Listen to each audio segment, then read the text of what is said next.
Olá, gente. Vamos começar então mais uma aula agora, ainda sobre cálculo estequiométrico. E aí, na aula de hoje a gente vai relacionar o volume de um gás com o volume de outro gás, mas nas mesmas condições de temperatura e pressão. Acompanhe então o seguinte raciocínio. Você tem um certo gás, por exemplo, 3 mols de um gás que seja, por exemplo, gás metano, e 6 mols de outro gás que seja, por exemplo, dióxido de enxofre, ou SO2. Mas eles estão em recipientes diferentes. Então você vai ter o seguinte: 3 mols de metano, a pressão de 2 atmosferas e a temperatura de 127 graus Celsius. E o SO2, o dióxido de enxofre, que é o outro gás, são 6 mols, quer dizer que o número de mols agora é maior. E a pressão é 2 atmosferas e a temperatura também é 127 graus. Então aqui eu estou tomando cuidado para que a pressão seja a mesma para os dois gases e a temperatura seja a mesma para os dois gases. Só que então o que vai variar vai ser o volume, mas eu não sei qual é o volume. Vamos calcular qual é o volume pela equação PV igual a nRT. Começando pelo metano, CH4. Então vai ficar assim: a pressão é 2 atmosferas, o volume é V, que você vai descobrir qual é o volume que esse gás está ocupando. O N, o número de mols, é 3, então quer dizer que são 3 mols. O R é 0,082, que é a constante dos gases. E a temperatura vai ser igual a 400 Kelvin. Está lembrado que a temperatura tem que passar para Kelvin. Você soma 273. Tudo bem? Faz o cálculo dessa continha toda aí, você vai achar um volume igual a 49,2 litros. Então, quer dizer que o volume que esse gás vai ocupar vai ser igual a 49,2 litros. Tá bom? Até aí não tem nada demais, porque eu estou aplicando apenas uma equação dos gases, que você já conhece. Agora, a gente vai aplicar novamente essa mesma equação, PV igual a nRT, só que agora para o SO2, o dióxido de enxofre, que é um outro gás. Qual é a pressão? 2 atmosferas. Qual é o volume? Não sei, é V. Qual é o número de mols? 6 mols. Agora, o número de mols é 6. O R é 0,082 e a temperatura é 400 Kelvin. Logicamente, estava em graus Celsius, soma 273 e vai dar 400 Kelvin. Faz esse monte de conta, você vai achar um volume igual a 98,4 litros. Bem, o que nós fizemos? Nós temos dois gases separados, nós medimos qual é o volume de cada um. O primeiro volume do metano deu 49,2 litros. O segundo volume, que é do outro gás, vai dar 98,4 litros. Nada demais, até aí tudo bem. Aí não tem nada de cálculo estequiométrico. Aí é apenas o cálculo do volume de um gás. Agora, eu já tenho esses dois cálculos. Tudo bem, mas eu quero saber o seguinte: o que tinha de igual nessas duas contas? Primeiro, a pressão era a mesma, tanto para um gás como para o outro. A pressão era 2 atmosferas. E a temperatura era a mesma, 127 graus Celsius, ou seja, 400 Kelvin. Tá, então o que tinha de igual era a pressão e temperatura, tá bom? E o que tinha de diferente? Bem, a diferença é porque em um dos recipientes eu coloquei 3 mols e no outro eu coloquei 6 mols. Tudo bem?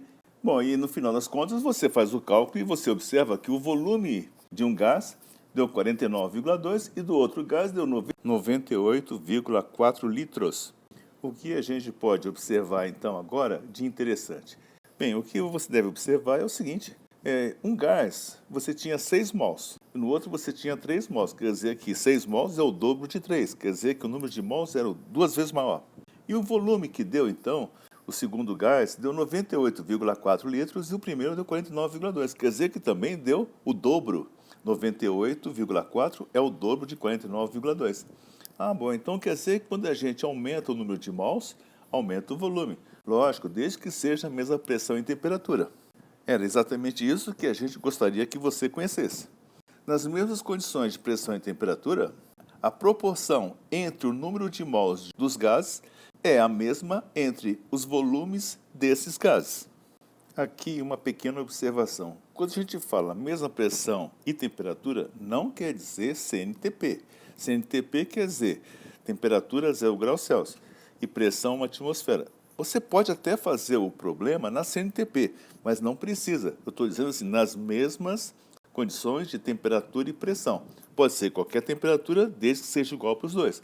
Pode ser qualquer pressão, desde que seja igual para os dois. Diante desses dois exemplos, do cálculo do volume do metano, CH4, e do SO2, agora a gente vai chegar à seguinte conclusão. Então, quer dizer que a proporção em número de mols é a mesma proporção em volume. Bom, então eu posso usar os coeficientes dessa maneira. Por quê? Os coeficientes já dão uma certa proporção.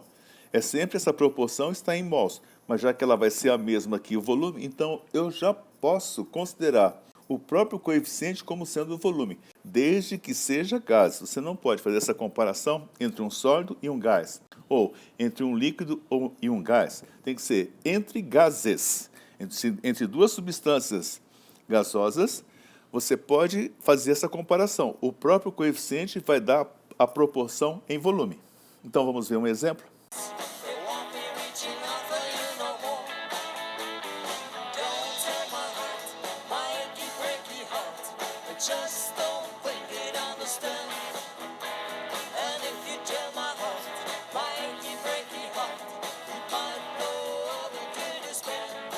Exemplo 1.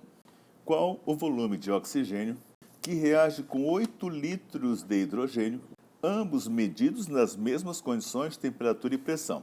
E é dada a reação, 2H2 mais 1O2 vai dar 2H2O. Todos eles no estado gasoso, menos a água que está no estado líquido, certo? Então, como é que se resolve o cálculo estequiométrico? Na primeira linha, você coloca os coeficientes exprimindo em mols. Então, fica assim, 2H2 quer dizer 2 mols de hidrogênio, mais 1O2 quer dizer 1 mol de oxigênio. Quer dizer que a proporção é 2 mols para 1 mol. Bem, nós acabamos de dizer que a proporção em mols é a mesma proporção em volume. Então, você pode escrever assim. Em vez de você escrever 2 mols, você vai escrever 2 litros para o hidrogênio. E vai escrever 1 litro para o oxigênio, em vez de escrever 1 mol. Então, a proporção que você vai estabelecer em mols, você já pode trocar automaticamente pela proporção em volume. Agora, na segunda linha, você vai, então, colocar a pergunta do problema. A pergunta é, qual o volume de oxigênio? Então, volume. Então, você vai escrever assim, X litros. Qual o volume de oxigênio que reage com 8 litros de hidrogênio? Então, embaixo do hidrogênio, você vai escrever 8 litros. Bem, agora você tem a proporção montada. Na primeira linha está escrito assim, 2 litros está para 1 litro. Então, 8 litros está para X litros. X vai ser igual, faz a multiplicação em cruz, 8 vezes 1 sobre 2, que vai ser igual a 4 litros. Muito fácil, é só você estabelecer a proporção dos coeficientes, já é a proporção em volume. Bem, isso é permitido desde que a pressão e a temperatura sejam as mesmas para os dois gases. Então, a proporção em número de mols é a mesma proporção em volume. Para a gente ficar mais seguro nesse tipo de exercício, vamos fazer mais um exemplo. Agora, o exemplo 2.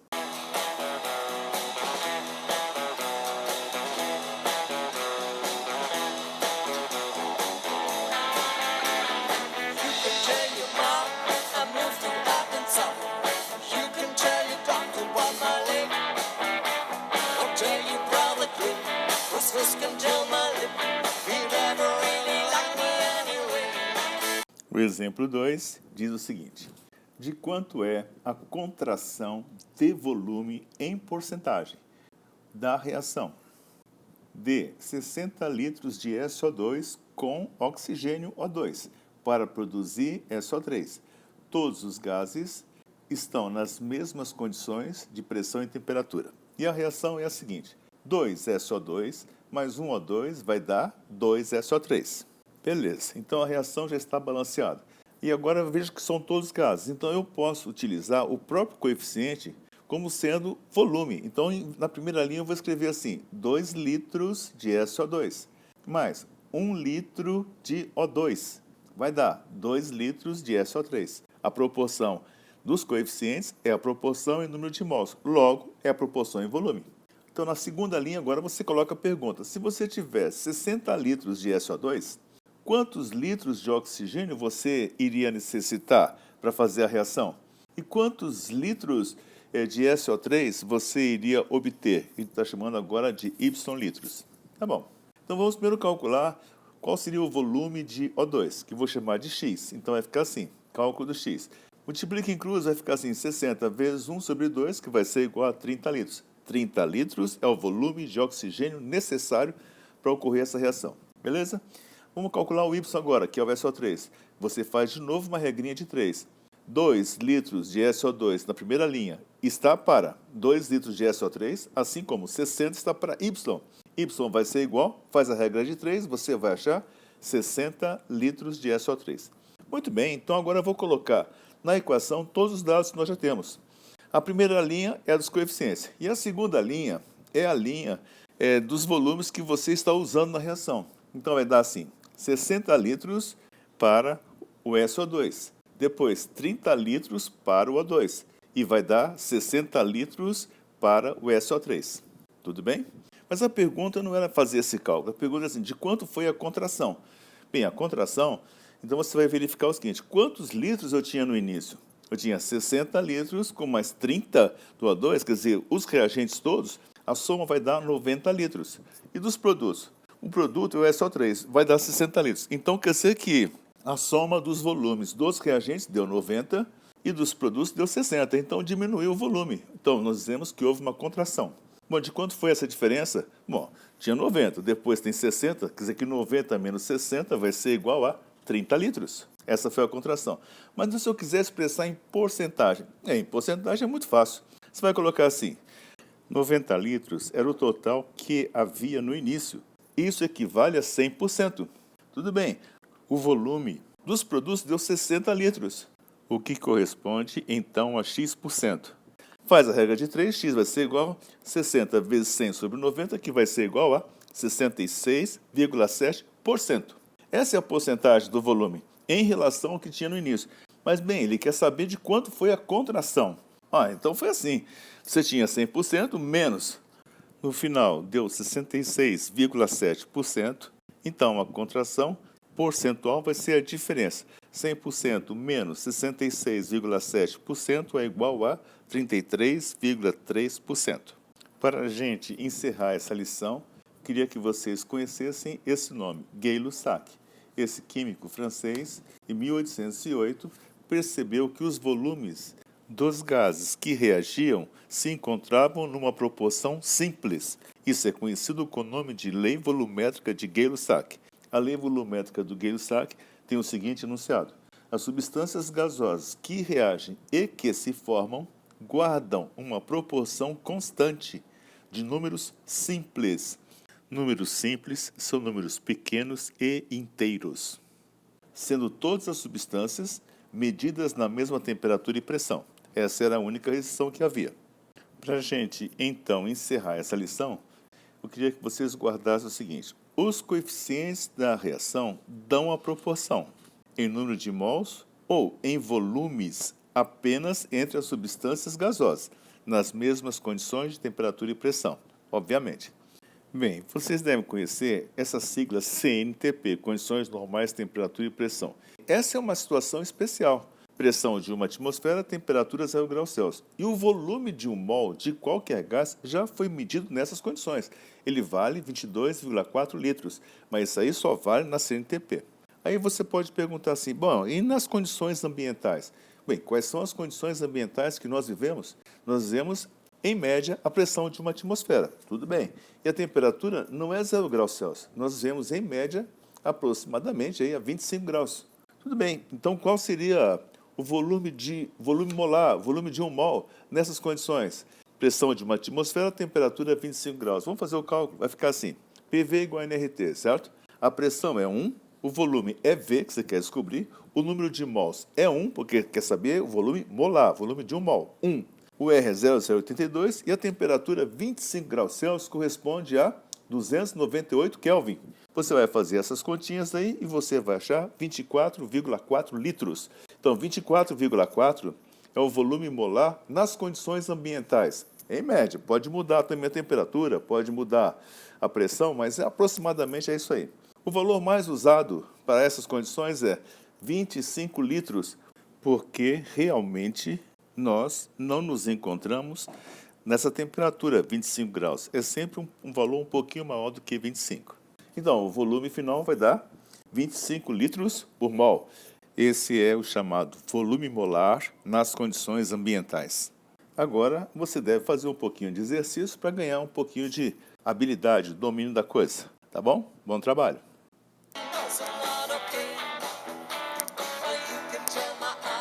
Oh,